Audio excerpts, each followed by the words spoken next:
Hello everyone, my name is Diksha Saraswat and welcome to dive to learn. And इस video में हम UPHC assistant professor के बारे में बात करने वाले हैं। So we will discuss everything about UPHC assistant professor recruitment. So if you are preparing for that or you are thinking to apply for this vacancy, this video is for you. So इस video में हम complete discussion करने वाले हैं about the dates, eligibility, age, exam pattern and syllabus and what should be the strategy for preparation. So without discussing about anything else, let's start. So पहले हम important dates के बारे में डिस्कस करेंगे. So here are the dates. जो आपका registration प्रारंभ होने की तिथि थी, यानी कि जो आपका जब से रजिस्ट्रेशन स्टार्ट हुआ है वो थी आपकी 25 फेब 2021 यानी कि 2021, और आपकी जो शुल्क जमा करने की प्रारंभ तिथि थी वो भी 25 फरवरी थी. अब आपकी जो लास्ट डेट है रजिस्ट्रेशन की वो आपकी 26 मार्च है and last date to submit fees यानी कि जो आवेदन शुल्क आपकी जमा करने की तिथि है वो भी 26 मार्च है और आवेदन सबमिट करने की अंतिम तिथि है आपकी 27 मार्च. तो अगर आपने अभी तक अप्लाई नहीं किया है तो 27 मार्च तक का आपके पास टाइम है पूरा कंप्लीट फॉर्म सबमिट करने के लिए. एंड आपको रजिस्ट्रेशन, अगर अभी तक रजिस्ट्रेशन भी नहीं किया है तो 26 मार्च तक कर लीजिएगा. कंप्लीट फॉर्म आप 27 मार्च तक सबमिट कर सकते हैं. तो ये तो हो गई है हमारी इंपॉर्टेंट डेट्स की बात. अब हम डिस्कस करेंगे कि उसमें क्या क्या एलिजिबिलिटी है. So here are the eligibility for the discipline of art, commerce, humanities, education, law, social sciences, languages, library science, physical education and journalism and mass communication. तो एलिजिबिलिटी दो सेक्शन में दी हुई है. A section, so a master degree with 55% marks. तो आपकी master degree होनी चाहिए 55% mark. वैसे ये जनरल कैटेगरी के लिए है and if you are from other state other than UP तो तब आपके लिए ये 55% मार्क है. बट अगर आप SC ST कैटेगरी से हैं और या फिर आप फिजिकली डिसेबल्ड हैं देन आपके लिए 5% का रिलैक्सेशन है. So the candidate must have cleared net conducted by UGC और CSIR और कोई सिमिलर टेस्ट जो कि नेशनल लेवल पर कंडक्ट कराया जाता हो जैसे स्लेट और सेट. बट जो सेट और स्लेट है वो होना चाहिए only the state of UP और who have been awarded a PhD degree in accordance with the UGC. तो जिसकी PhD डिग्री, जिनको PhD डिग्री अवार्ड हो चुकी है, जिनकी कंप्लीट हो चुकी है PhD, वो भी इसके लिए एलिजिबल हैं. Provided the candidates register for the PhD programme prior to July 11 2009 यानी कि जिनकी 11 जुलाई 2009 से पहले अगर वो रजिस्टर हैं, PhD उनकी हो चुकी है रजिस्टर्ड, तब वो लोग, उन लोगों के लिए एग्जम्पशन है फ्रॉम नेट, स्लैट और सेट. और यहाँ पर ये भी लिखा है कि further slate set conducted by state of UP only shall be valid in the state of UP. तो अगर आपका यूपी का ही सेट और स्लैट क्लियर है देन तभी आप एलिजिबल हो. Next is note. ये तो इम्पॉर्टेंट करके दिया जाता है नोट. तो यहाँ दिया है net slate set shall also not be required for such master program in disciplines for which net slat set is not conducted by UGC, CSIR or similar test accredited by UGC like SLAT set. तो जिन subjects में UGC या CSIR या फिर कोई भी ऐसे ही कोई agency, अगर वो कोई सिमिलर नेशनल लेवल का टेस्ट अगर किसी सब्जेक्ट में नहीं होता है तो उस सब्जेक्ट के कैंडिडेट्स, वो उनके लिए एग्जम्पशन है नेट और सेट से. तो वो लोग बिना ही नेट और स्लेट और सेट के यहाँ पर एलिजिबल हैं. फिर यहाँ पर बी सेक्शन में यहाँ पर मेंशन है कि the PhD degree has been obtain from a foreign university और institution with a ranking among top 500 in the world university ranking. तो कौन कौन सी रैंकिंग के अंदर जो है QS ranking, the time higher education and academic ranking of world university of Shanghai Jiao Tong university Shanghai. तो अगर इन रैंकिंग के अकॉर्डिंग अगर वो टॉप 500 में है उनकी यूनिवर्सिटी और उनकी PhD डिग्री, उससे PhD डिग्री वहाँ से ली है उन लोगों ने, तो वो भी एलिजिबल हैं विदाउट नेट और सेट के. देन यहाँ पर आपका सेकंड में दिया है music, performing arts, visual arts and other traditional Indian art forms like sculpture. तो जो भी आर्टिस्ट हैं उनके लिए ये है सेक्शन बेसिकली. तो एलिजिबिलिटी जो ए सेक्शन में थी वो सारी सेम है जो कि आपकी साइंस और ह्यूमैनिटीज़ के लिए है। फिर आपका बी सेक्शन थोड़ा डिफरेंट है, उसमें है कि अ ट्रेडिशनल और professional artist with highly commendable professional achievement in the subject concerned having a bachelor degree who has studied under a noted or reputed traditional master or artist। तो अगर किसी के पास सिर्फ बैचलर डिग्री है, यानी कि जो ये प्रोफेशनल कोर्सेज होते हैं उनकी सिर्फ बैचलर डिग्री है, तो उनके लिए कुछ कंडीशंस हैं, जैसे कि अगर उन्होंने किसी रेप्यूटेड ट्रेडिशनल मास्टर या आर्टिस्ट के अंडर में वो डिग्री ली है, या फिर has been a A grade artist of AIR और दूरदर्शन। तो अगर वो दूरदर्शन AIR के कोई ए ग्रेड के आर्टिस्ट रहे हों तब उनके लिए मतलब वो बिना मास्टर्स के बिना नेट के यहाँ पर एलिजिबल हैं।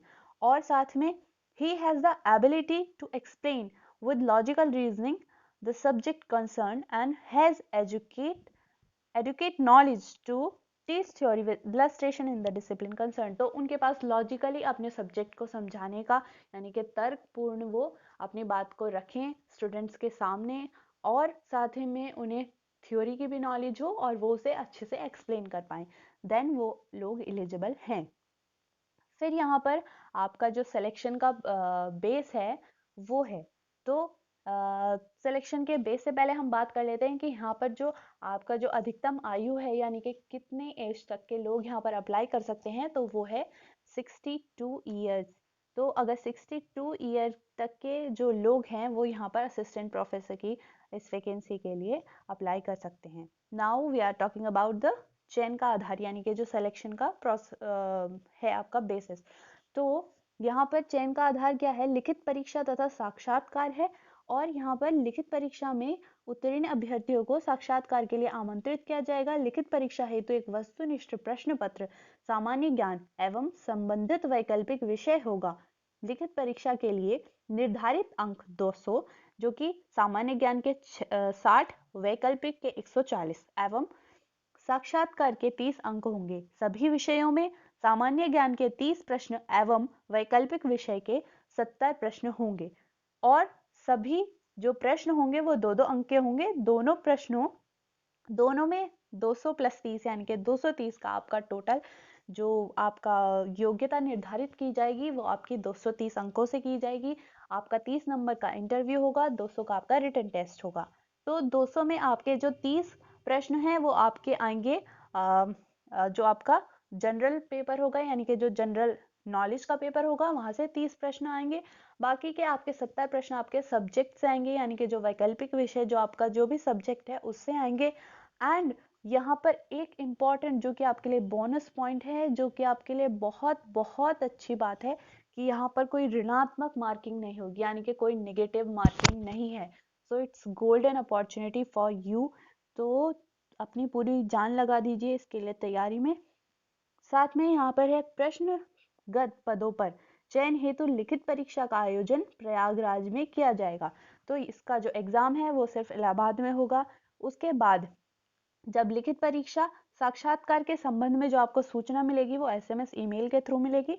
और इसके साथ अगर आपको सिलेबस डाउनलोड करना है तो आप पाठ्यक्रम देखें, तो वहां पर उसकी जो ऑफिशियल साइट है UPHSC की, वहां पर जाइए, वहां से आप उसको डाउनलोड कर सकते हैं। इसके साथ साथ हमारे टेलीग्राम चैनल पर भी सिलेबस अवेलेबल है, तो अगर आपको डाउनलोड करना है तो आप चैनल से कर सकते हैं। नेक्स्ट हम अब सिलेबस डिस्कस करने वाले हैं।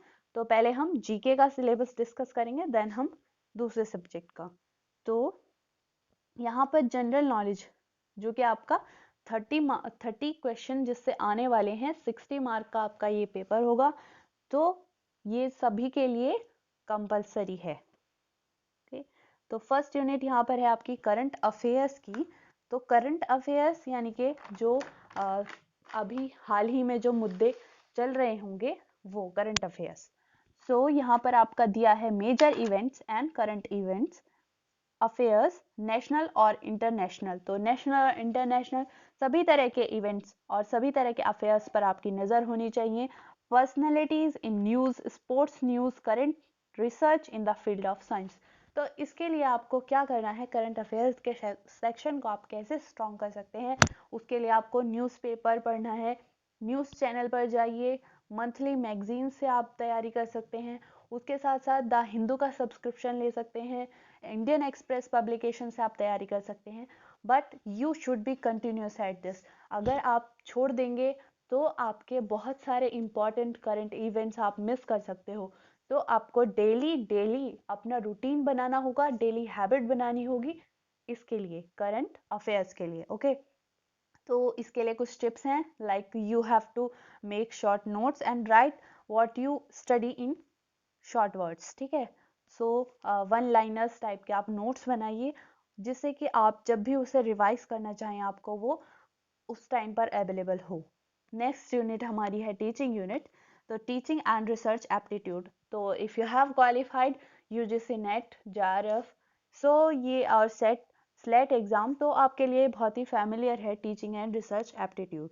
टीचिंग में आपको बेसिक्स है बिल्कुल, nature, objectives, need, methods of evaluation, factor effecting teaching, फिर बस टीचिंग का सिर्फ इतना ही है। रिसर्च में है आपका research meaning and methods, data source collection and analysis, role of UGC in qualitative development in higher education, थोड़ा सा हायर एजुकेशन का पार्ट है।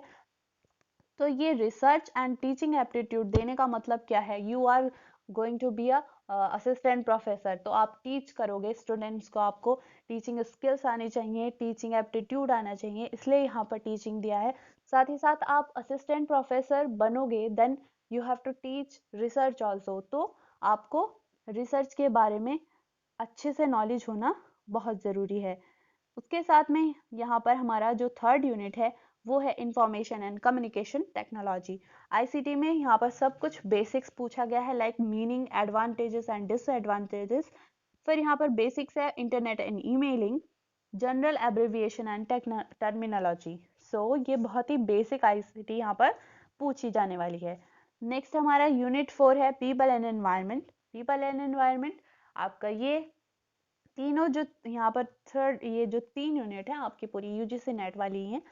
तो people and environment interaction, environmental depredation, cause and solution, national international affairs for better environment, environmental control. तो आपको क्या क्या पढ़ना है, आपको एनवायरमेंट पॉल्यूशन पढ़ना होगा, उसके साथ साथ एनवायरमेंटल डिग्रेडेशन कैसे हो रहा है, और सॉइल डिप्लीशन और फॉरेस्ट डिप्लीशन, ये सब आपको जो करंट इश्यूज हैं उनके बारे में आपको पढ़ना है। उनके लिए गवर्नमेंट या और जो इंटरनेशनल ऑर्गेनाइजेशन है वो क्या क्या इनिशिएटिव्स ले रहे हैं, कौन से कॉन्फ्रेंसेस हैं जो इनके लिए इनके लिए बनाई गई हैं, एंड कौन कौन सी प्रोटोकॉल्स जो इम्पोर्टेंट प्रोटोकॉल्स हैं, लाइक क्योटो प्रोटोकॉल है, और भी आपके बहुत सारे जितने, और इनके लिए कुछ एक्ट्स भी बनाए गए हैं, एनवायरमेंटल प्रोटेक्शन एक्ट।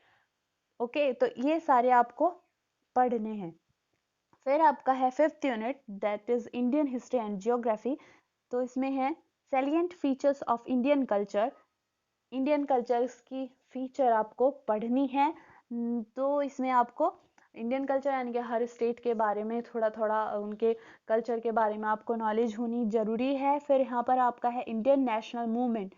तो ये सिर्फ आपका जो 1857 से लेके 1950 तक का पीरियड है, यानी कि जो आपका स्वतंत्र, हमारे देश में जो स्वतंत्रता संग्राम चला था, यानी कि 1957 से स्टार्ट हुआ था 50 तक का, वो आपको सारी हिस्ट्री पढ़नी है। इसमें पूरी आपको हिस्ट्री नहीं पढ़नी है, सिर्फ इतने पीरियड का यहाँ पर कम से कम मेंशन कर रखा है, तो ये आपके लिए इजी हो जाता है। नेक्स्ट है ओरिजिन ऑफ यूनिवर्स। तो ये आपका जियोग्राफी का पोर्शन है, origin of universe and solar system. फिर है इंडियन ज्योग्राफी जनरल। तो इंडियन ज्योग्राफी पढ़नी है, वर्ड का नहीं है, तो ये बहुत अच्छी बात है आपके लिए, इंडियन ज्योग्राफी ही है सिर्फ। नेक्स्ट हमारा है unit 6 Indian constitution and economy. इसमें आपको प्रियम्बल पढ़ना है, फंडामेंटल राइट्स पढ़ने हैं, डायरेक्टिव प्रिंसिपल्स पढ़ने हैं। तो ये आपका कॉन्स्टिट्यूशन से है। नेक्स्ट है Indian political system, legislative, executive and judiciary.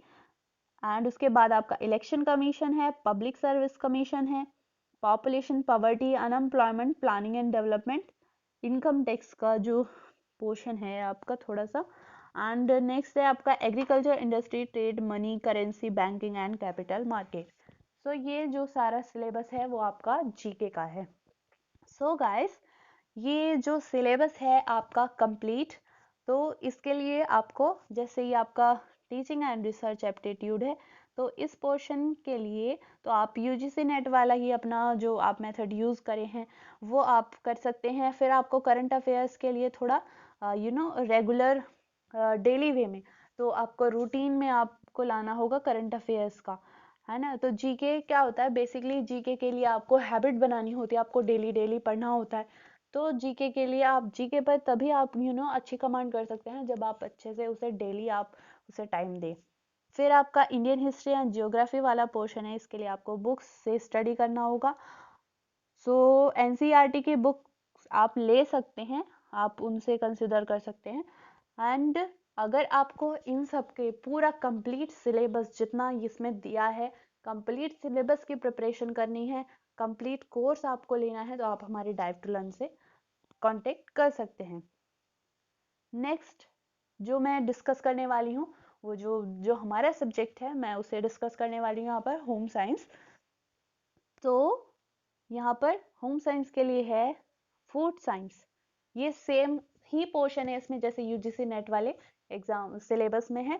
So food science का है, इसमें यहाँ पर फूड ग्रुप्स है, फूड ग्रुप्स पढ़ने हैं, फूड प्रिपरेशन, इसमें फूड प्रिपरेशन मेथड आएगा, फूड प्रोसेसिंग आएगी, एंड उसमें होने वाली reactions, food preservation, food processing, food analysis.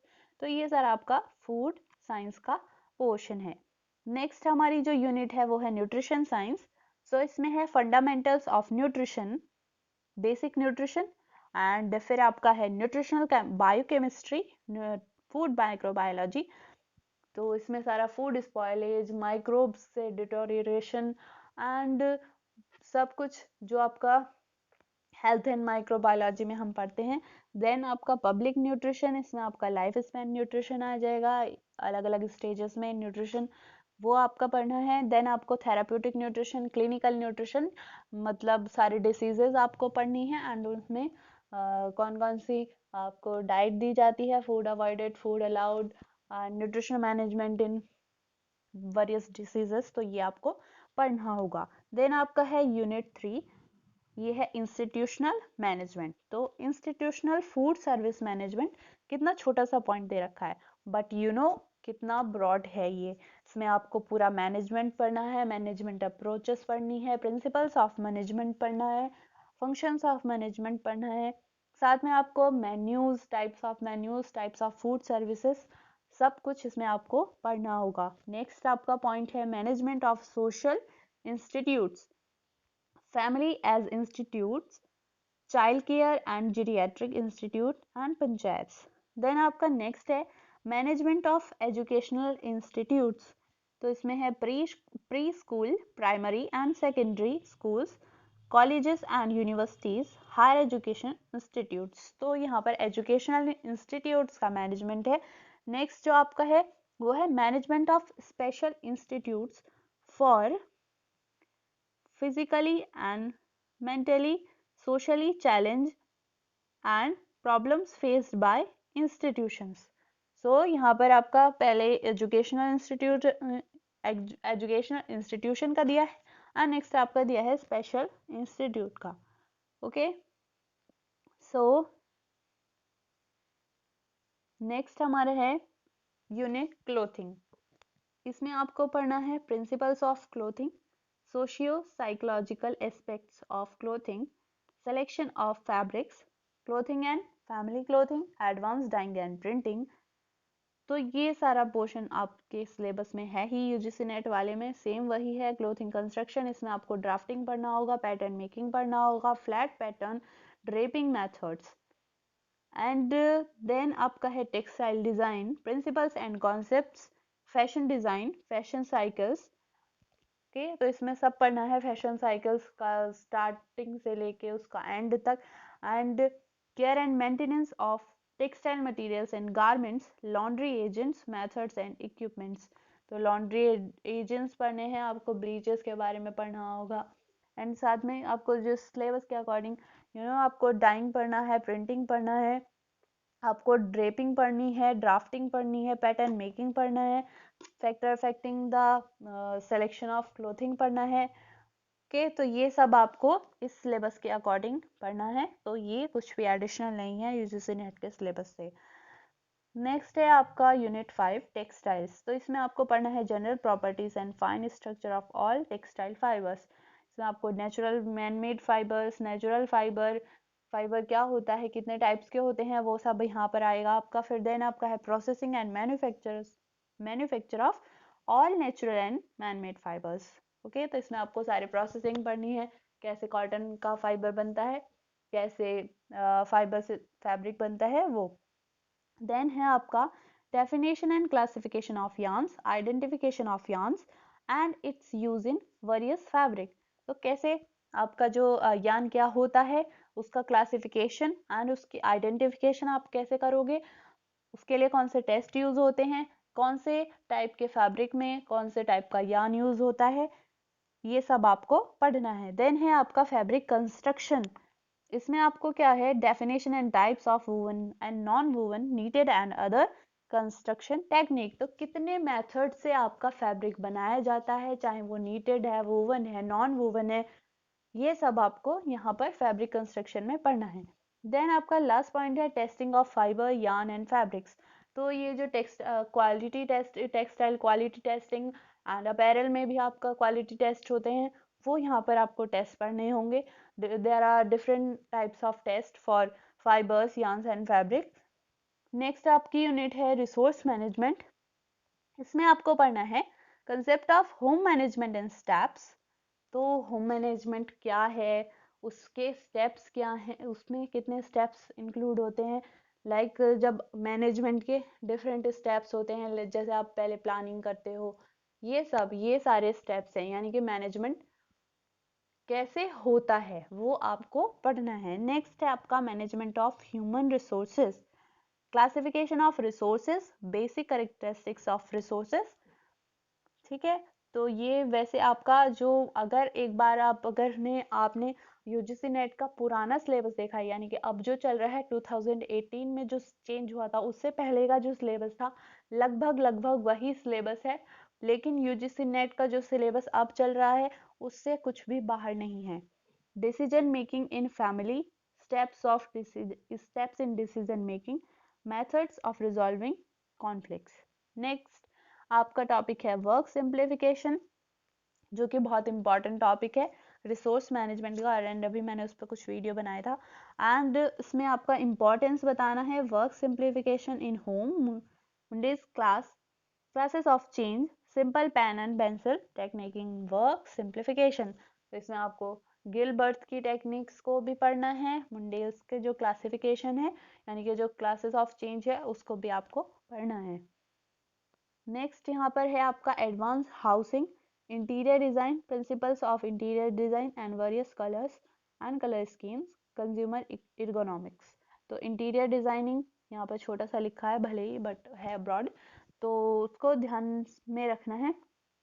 Interior designing के प्रिंसिपल्स पढ़ने हैं, various colours and colour schemes, colours का क्या यूज होता है इन होम, मतलब जो हम इंटीरियर डेकोर करते हैं उसमें क्या यूज होता है उसका, डिफरेंट कलर्स का डिफरेंट इम्पैक्ट होता है, वो सब आपको यहाँ पढ़ना होगा। नेक्स्ट हमारा कंज्यूमर इर्गोनॉमिक्स है। फिर आपका जो यूनिट है वो है एचडी, यानी कि ह्यूमन डेवलपमेंट। उसमें आपको पढ़ना है child growth and development, principles and stages, life span development, theories. आपका जो मोस्ट इंपॉर्टेंट पार्ट रहता है ह्यूमन डेवलपमेंट का, वो यहाँ पर आपका मेंशन है, तो ये पढ़ना ही है आपको। देन आपका है child rearing, socialisation practices and dynamics. तो यहाँ पर अलग से फैमिली डायनामिक्स का नहीं दिया है, सब कुछ इसी में इंक्लूड है। Early childhood care and education, यानी कि ECC, emerging need trends. And then है आपका development problems and disabilities during childhood and adolescence, guidance and counselling. तो यहाँ पर आपको डिफरेंट टाइप्स ऑफ डिसेबिलिटी भी पढ़ना है, उनमें काउंसलिंग कैसे करते हैं, उनकी जो प्रॉब्लम्स है तब आप उनको गाइडेंस कैसे प्रोवाइड करोगे, वो यहाँ पर आपको पढ़ना है। Advance child study method and assessment आपको पढ़ना है। Women's study, family welfare programme, human right, recent approaches and legal aspects, rights of children, rights of women, status of women, gender issues.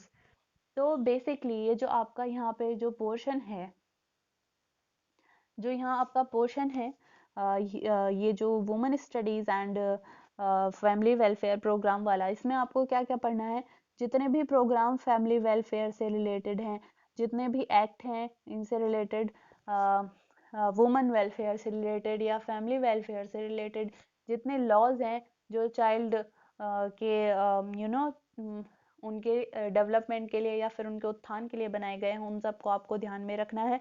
And साथ में जो ऑर्गेनाइजेशन इनके लिए काम कर रहे हैं, नेशनल इंटरनेशनल या फिर जो कि एनजीओज हैं, उनके बारे में भी आपको यहाँ पर स्टडी करके जाना बेनिफिशियल रहेगा। नेक्स्ट हमारा यूनिट है non formal education and extension education. इसमें आपको पढ़ना है history and development of home science in formal and non formal and extension education.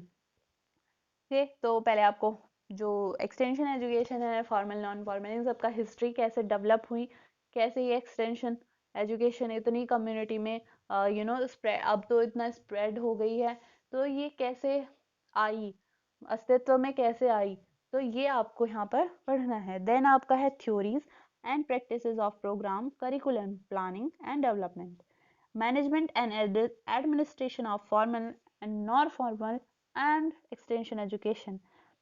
Okay, तो मैनेजमेंट एंड एडमिनिस्ट्रेशन पढ़ना है आपको। फिर उसके बाद आपको monitoring, supervision and evaluation of formal, non formal and extension education. उसके बाद आपको पढ़ना है theories and principles of guidance and counselling in non formal और फॉर्मल और एक्सटेंशन।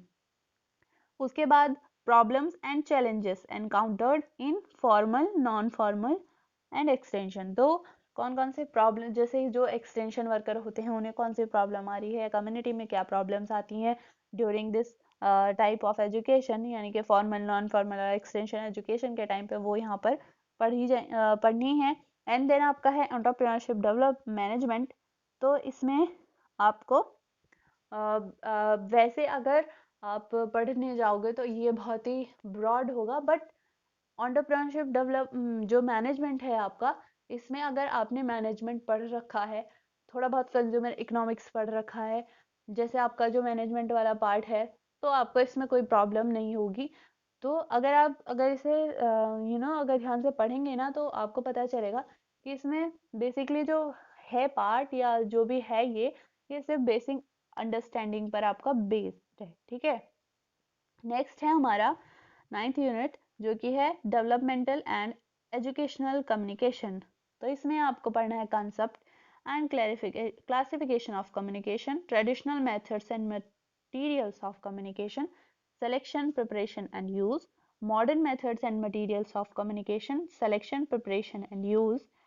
नेक्स्ट आपका है strategies और developmental communication, classroom communication in home science trends, communication for publicly and public relations, change and challenges in communication in contemporary society, media production and management। तो अगर आप इस syllabus को cover करना चाहते हैं, तो आपका जो यूजीसी नेट का पेपर 1 है, अगर आप उसके अकॉर्डिंग भी स्टडी करेंगे तो आपका काम बन जाएगा। यानी कि उसके अकॉर्डिंग अगर आप तैयारी करें, और अगर जैसे पता ही है हमें कि यूजीसी नेट क्वालिफाइड के लिए है, सेट क्वालिफाइड के लिए है ये एग्जाम, तो आपने एग्जाम तो दिया ही होगा, तो आपको पता है ये जो कम्युनिकेशन है वो पेपर 1 में पढ़ना है, पढ़ा होगा आपने, तो यहाँ पर अगर आप पढ़ा है तो आपको यहाँ पर वो बेनिफिट देने वाला है।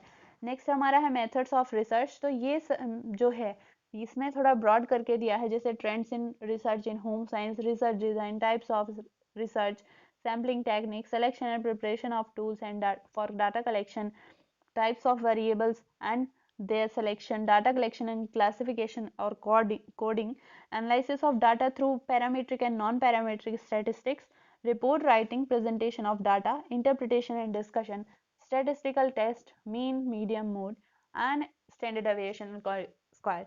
तो ये सारे यहाँ पर टेस्ट पढ़ने हैं आपको, parametric and non parametric, statistical test पढ़ने हैं, उसका जो कैसे हमारा जो होम साइंस में क्या क्या ट्रेंड्स चल रहे हैं रिसर्च के, research design, types of research, research method, sampling techniques, selection कैसे करेंगे हम सैम्पलिंग टेक्निक्स का, कैसे टूल सेलेक्ट करेंगे, उसके साथ साथ डाटा कलेक्ट कैसे करेंगे, डाटा कलेक्शन के टूल कौन से होंगे, फिर उसका डाटा कलेक्शन के बाद क्लासिफिकेशन एंड कोडिंग कैसे होगी, उसके बाद एनालिसिस कैसे होगा वो सारा आपको यहाँ पर पढ़ना है पूरा, एक स्टार्टिंग से जब आप टॉपिक सेलेक्ट करोगे उसके लास्ट तक एनालिसिस कैसे होगा वो सब यहाँ आपको पढ़ना है। तो बेसिकली यहाँ पर इतने सारे ये मेंशन है, बल्कि जो आपका जनरल स्टडी यानी कि जो आपका जीके का पोर्शन है उसमें ये मेंशन नहीं है। बट अगर आपको ये सारा आप पढ़ लोगे तो आपको ऐसा तो है नहीं कि दोबारा पढ़ना पड़ेगा पेपर वन के लिए। तो इस पर आपको जो यहाँ पर ये अब पूरा सिलेबस यहाँ पर आपको मैंने दिखा दिया है होम साइंस के लिए जो आपको प्रिपरेशन करनी है। तो गाइस करना क्या है, आपको किन किन पोर्शन पर आपको ज़्यादा ध्यान देने की ज़रूरत है, वो आपका रिसर्च सबसे मेजर पोर्शन है जिस पर आप ज़रूर ज़रूर काम करिएगा। And developmental and education communication, इस पर आपकी कमांड अच्छी होगी अगर आप पेपर दिए हैं यूजीसी नेट पेपर वन का, मतलब यूजीसी नेट का अगर पेपर दिया है तो आपका ज़रूर इस पर कमांड होगी।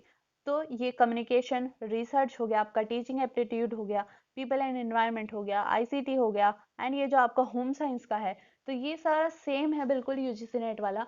अब आपको ध्यान किस पर देना है, इनके अलावा जो आपका करंट अफेयर्स है, हिस्ट्री ज्योग्राफी वाला पोर्शन है, और थोड़ा आपका इकोनॉमिक्स एंड वो पॉलिटी वाला पोर्शन है उस पर ध्यान देना है। तो पॉलिटी में इतना कुछ नहीं है, कॉन्स्टिट्यूशन का है, वो आपका यूजीसी नेट पेपर वन में जो पॉलिटी वाला पोर्शन था उसमें भी पढ़ते थे।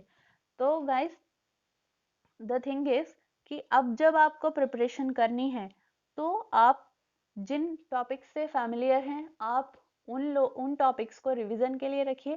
पहले जिन टॉपिक्स के बारे में आपको बिल्कुल नॉलेज नहीं है, अभी टाइम है, आप उनके ऊपर काम करिए। तो पहले आप उन टॉपिक्स पर काम करिए जिनमें आपको प्रॉब्लम है, देन आप करिएगा इनका रिवीजन। तो how to crack this exam, तो ये हम कुछ मैं आपके साथ एक स्ट्रेटजी डिस्कस करूंगी जो कि डेफिनेटली आपको जो है बेनिफिट देगी। So first the tip is read syllabus thoroughly. तो पहले आपको जो सिलेबस दिया है अभी मैंने वैसे आपके साथ डिस्कस कर लिया है, बट फिर भी आप एक बार इस सिलेबस को, जो आपका जनरल पेपर का जो सिलेबस है एंड जो आपका पेपर 2 है, चाहे कोई भी आपका पेपर है, तो आप उसको पेपर के जो सिलेबस को अच्छे से पढ़िए, बिल्कुल एक एक स्टेप देखिए। पहले आप ये सोचिए कि आपको इस पोर्शन में क्या पढ़ना है, कहाँ से पढ़ना है, पहले आप उसका पूरा एक माइंड सेटअप कर लीजिए। देन आपको क्या करना है, solve and analyse UGC net PYQs. तो आप पेपर 2 के लिए, साथ में research, ICT, people and environment के लिए, कम्युनिकेशन के लिए आप जाइए पेपर 1 से सॉल्व करिए। आपका जो सब्जेक्ट है यानी कि जो आपका ऑप्शनल सब्जेक्ट होने वाला है उसके लिए आप यूजीसी नेट पेपर 2 के जो पीवाईक्यूज हैं, अगर लास्ट 10 ईयर्स के आप पीवाईक्यू सॉल्व कर लेते हैं तो it will be very very very beneficial for you. So आपको इससे फायदा क्या होगा, एक तो आपको माइंड सेट हो जाएगा क्वेश्चंस को क्रैक करने का, क्वेश्चन को कैसे अटेम्प्ट करना है, साथ में आपको क्वेश्चंस का पैटर्न पता चलेगा क्योंकि यूजीसी नेट एक नेशनल लेवल का एग्जाम है। ओके, तो ये पीवाईक्यूज आपको डेफिनेटली हेल्प करेंगे। Next the tip is prepare crisp notes for revision. तो जब भी आप पढ़ रहे हैं, अभी जैसे मैंने आपको बताया करंट अफेयर्स में आपको छोटे छोटे नोट्स बनाने हैं, तो उसमें करना क्या है, जब भी आप पढ़ते हैं आपको लगता होगा ये कुछ इंपॉर्टेंट है तो उस चीज़ को नोट कर लीजिए, बट उसे ये मत करिए कि आप एक पूरा पैरा लिखने बैठ गए हैं उसके ऊपर। बिल्कुल एक लाइन में अपनी बात को लिखिए और ऐसे लिखिए कि जब आप रिविजन के टाइम पर उसे पढ़ें तो आपको वो समझ आ जाए कि मैंने क्या लिखा था उस वक्त। आपके माइंड में वो पूरी सारी नॉलेज जो भी उस एक लाइन में है वो सारी आपके माइंड में उस टाइम आ जानी चाहिए। ओके, तो जब भी आप नोट्स बनाएं, क्रिस्प नोट्स बनाएं। ऐसा ना हो कि रिवीजन के टाइम पर आप 3-4 कॉपीज लेकर बैठ रहे हैं, तो बहुत छोटे छोटे नोट्स बनाइएगा। Next tip is practice MCQs. As you know, practice makes man perfect. तो ये आपका जो एग्जाम है वो आपका होना है मल्टीपल चॉइस क्वेश्चन बेस्ड। तो आपको एमसीक्यूज तो प्रैक्टिस करनी ही है डेफिनेटली। तो उसके लिए कुछ प्रैक्टिस सेट लीजिए। उसके लिए जैसे आपका पॉलिटी वाला पोर्शन है, इकोनॉमिक्स वाला पोर्शन है, और जो आपका जियोग्राफी एंड हिस्ट्री वाला पोर्शन है, आपके लिए क्या, आप उसके लिए क्या कर सकते हैं, जो पीसीएस के प्रीवियस ईयर क्वेश्चंस को आप ले सकते हैं यूपीपी पीसीएस के। तो उन के वैसे सेट अवेलेबल होते हैं, तो ऑनलाइन चाहे तो ले लें या फिर ऑफलाइन उनकी बुक्स भी अवेलेबल होती हैं, चाहे तो वो परचेज कर सकते हैं। साथ में आपका जो पेपर 2 है, जैसे मेरा पेपर 2 होम साइंस है, तो उसके लिए आप प्रैक्टिस सेट खरीदिए एंड उनसे प्रैक्टिस करिए। कुछ उनके क्विज दीजिए, क्योंकि कई बार मेरा पर्सनल एक्सपीरियंस है, कई बार होता ऐसे है कि कुछ एक टॉपिक होता है उसके बारे में आपको नॉलेज नहीं होती, या किसी वजह से वो आप टॉपिक छोड़ देते हैं, भूल जाते हैं, या आपको याद नहीं रहता है कि ये पढ़ना था। बट जब आप एमसीक्यू सॉल्व करेंगे तब आप उस, अगर वो एमसीक्यूज आपको एमसीक्यू आता भी नहीं है, देन आप ट्राई करिए उन पर, उन्हें ट्राई करिए सॉल्व करने का।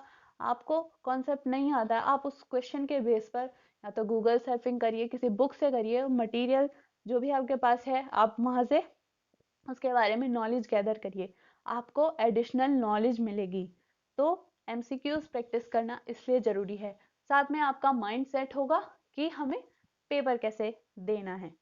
तो Dive to Learn is with you. So we have home science practice sets for UGC NET JRF, UPHSC, UPPSC, assistant professor, GIC lecturer, TGT, PGT के लिए बेनिफिशियल है और बहुत ही कम प्राइस में आपको अवेलेबल है, हो जाएगा, जो कि है 200 ओनली। तो अगर आपको ये लेना है, आप परचेस करना चाहते हैं, देन आप हमारे इस नंबर पर कांटेक्ट कर सकते हैं। साथ में आप Dive to Learn enquiry at Dive to Learn पर आप हमें मेल कर सकते हैं, आप हमसे पूछ सकते हैं। उसके साथ साथ हमारा जो टेलीग्राम चैनल है Dive to Learn home science, उस पर मैं डेली फ्री एमसीक्यूज, बिल्कुल फ्री एमसीक्यूज पोस्ट करती हूँ। डेली के एमसीक्यूज, तो आपकी प्रैक्टिस बनी रहेगी। साथ में अगर आप जीआईसी लेक्चरर या यूपीएससी यूपीपीएससी असिस्टेंट प्रोफेसर के लिए, यूजीसी नेट जेआरएफ के लिए प्रिपरेशन कर रहे हैं, तो भी आपको ये चैनल हेल्प करेगा। एंड साथ में हमारा जो डाइव टू लर्न ऐप है, बिल्कुल फ्री ऑफ कॉस्ट, वहाँ पर आपको मॉक टेस्ट अवेलेबल हैं। तो आप जाइए, डाउनलोड करिए ऐप, जो हमारा डिस्क्रिप्शन बॉक्स है उसमें मैंने लिंक दिया है। तो ये बिल्कुल फ्री ऑफ कॉस्ट है, और अगर आप एडिशनल आप चाहते हैं, आप प्रैक्टिस सेट लगाएं, आपके प्रिपरेशन अच्छी हो, आपको एग्जाम में प्रॉब्लम ना हो क्वेश्चन क्रैक करने में, तो आप हमारे प्रैक्टिस सेट परचेज कर सकते हैं। नेक्स्ट इज कि जो मैं आपसे बात कर रही थी कि Dive to learn is with you if you want to be succeed in the UPHC assistant professor exam. तो कंप्लीट प्रिपरेशन कराई जाएगी जनरल नॉलेज पेपर की। तो आप उसके लिए अगर इंटरेस्टेड हैं तो आप इस नंबर पर कांटेक्ट कर सकते हैं, एंड हमें मेल भी कर सकते हैं। तो दोनों में लैंग्वेज में आपको, हिंदी एंड इंग्लिश मीडियम में आपको कंटेंट अवेलेबल होगा। तो गाइस, ये था मेरा मोटिव इस वीडियो के माध्यम से, सिर्फ आप तक जो यूजफुल इंफॉर्मेशन थी वो पहुंचाना था। तो ये हमने सिलेबस डिस्कस कर लिया है, एंड जैसे आपको पता है कि जो सिलेक्शन होना है वो बेस्ड होना है ऑन रिटन टेस्ट, एंड आपका जो इंटरव्यू होना है, तो इंटरव्यू जब आपका रिटन टेस्ट हो जाएगा तब आपको ऑप्शन दिया जाएगा कि आप क्या करें, आप सेलेक्ट करें कॉलेजेस, तो उसके अकॉर्डिंग आप फिर रिटन टेस्ट के बाद आप कॉलेज सेलेक्ट कर सकते हैं। तो उसमें कुछ इंपॉर्टेंट पॉइंट्स हैं, जैसे कि आपको इंटरव्यू के टाइम पर जो जनरल कैटेगरी में आते हैं उनको 800, एंड जो आपके आते हैं SC ST कैटेगरी में उन लोग को 500 वहाँ पर फीस यानी कि जो शुल्क है वो जमा कराना होगा। तो उसके साथ साथ कुछ इंपॉर्टेंट डॉक्यूमेंट्स हैं जिनकी आपको फोटोकॉपीज वहाँ लेकर जाना नेसेसरी होगा। तो गाइस, इस वीडियो का मोटिव था कि मैं आपके साथ ये सारा डिस्कस कर लूँ, क्योंकि मेरे पास बहुत सारे लर्नर्स के मैसेजेस आए थे जो कि मेरे से यूपीएचसी की असिस्टेंट प्रोफेसर की तैयारी कैसे करें, सिलेबस में उन्हें थोड़ी प्रॉब्लम थी, उसके लिए मैंने यहाँ पर डिस्कस किया है। तो आई होप ये अब सब कुछ क्लियर हो गया होगा। So guys, if you like ये मेरी इतना देर डिस्कस करना, अगर आपको अच्छा लगा, अगर कुछ भी आपको हेल्प हुई हो तो प्लीज़ लाइक करें, एंड अपने रिव्यूज़ हमें कमेंट्स के थ्रू बता सकते हैं। एंड आप अगर मॉक टेस्ट या फिर आप ये कंप्लीट प्रिपरेशन के लिए जाना चाहते हैं, इंक्वायरी कर सकते हैं हमारे दिए हुए नंबर पर। And all the best. अगर आपने ठान लिया है तो आप इसे क्रैक करके ही रहेंगे। So dive to learn is with you, and thank you for watching. Please like, share and subscribe the channel, and share the video जिससे कि आगे और भी लोगों को हेल्प हो सके। Thank you.